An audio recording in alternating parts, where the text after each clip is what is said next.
keputusan pengadilan hakim itu menyelesaikan seluruh sengketa. Jangan ribut lagi kalau sudah diputus. Meskipun dongkol ya, dongkol. Ada Bapak Budi Kunchoro. Mana tadi? Oh, masih di dalam. Biasanya kalau saya naik pidato, dia pergi. Karena apa?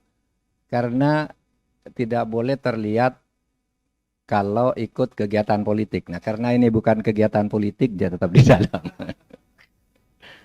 Ada Pak Rizal Mustari, ini alumni UI juga. Ada Pak Imam Marsudi, alumni UIN Jogja. Kemudian ada Erwin tapi belum datang, Mas Erwin Singajuru, juga alumni UI Yogyakarta.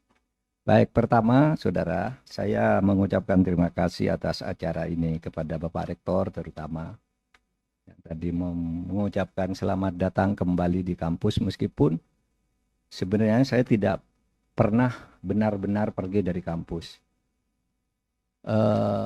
Saya Pak bukan 26 tahun, 24 tahun.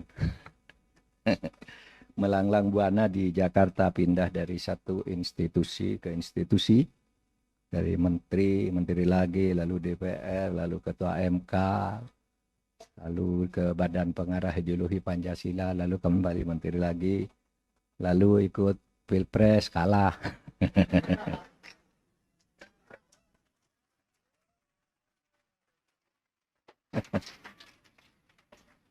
Ya kalah ya sudah kalah kan. Kalau dalam kaidah usul fikih itu kan ada dalil hukmul hakim yarfa'ul khilaf.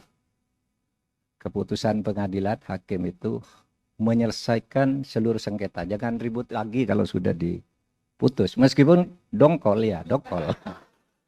Tapi jangan ribut lagi. Karena begini, kalau kita yang menang, orang lain ribut, lalu sudah diputus masih kalah, ribut lagi, itu tidak selesai-selesai. Negara tidak jalan.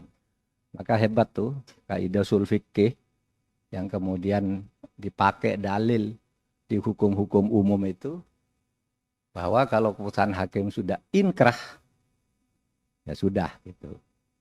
Melangkah ke tempat lain, move on.